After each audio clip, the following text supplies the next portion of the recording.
For years, the public record around Prince Philip's death seemed straightforward.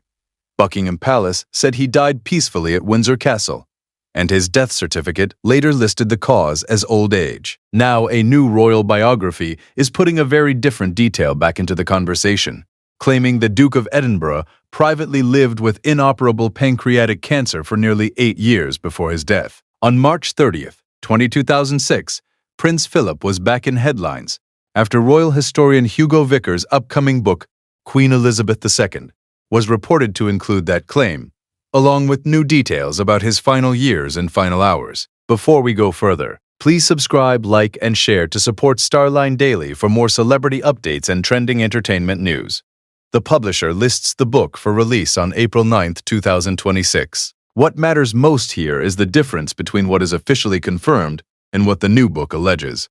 Officially, the palace announced in April 2021 that Prince Philip had died peacefully at Windsor Castle. Separately, reporting on his death certificate said the official cause was recorded as old age. The new cancer detail is not something Buckingham Palace disclosed at the time, and as of the latest coverage, there has not been a public palace comment on the new claim. According to Vickers' account, the diagnosis dates back to June 2013, when Philip underwent exploratory abdominal surgery, after doctors reportedly found what the book describes as a shadow on his pancreas. Vickers writes that the verdict was inoperable pancreatic cancer.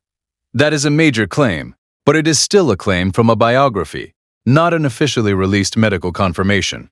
This has not been publicly confirmed by the palace. The timeline in the book also reframes how Philip's later public life is being viewed. Vickers says that after recovering at Wood Farm on the Sandringham estate, Philip returned to public duties later in 2013, despite fears that he might not appear in public again. He remained active for several more years before officially retiring from royal duties in 2017. That part of the account helps explain why the claim has drawn such attention. It suggests he was managing a serious private illness while still maintaining a visible royal role. The story also lands differently because of what was publicly known about Philip's health near the end of his life. In early 2021, Buckingham Palace said he had undergone treatment for an infection and a successful procedure for a pre-existing heart condition after a month-long hospital stay. Then, just weeks after returning to Windsor Castle, he died on April 9, 2021, at age 99. Until now, that heart procedure and the official old age ruling were the clearest public medical markers attached to his final chapter. That is why this new book matters beyond a single headline.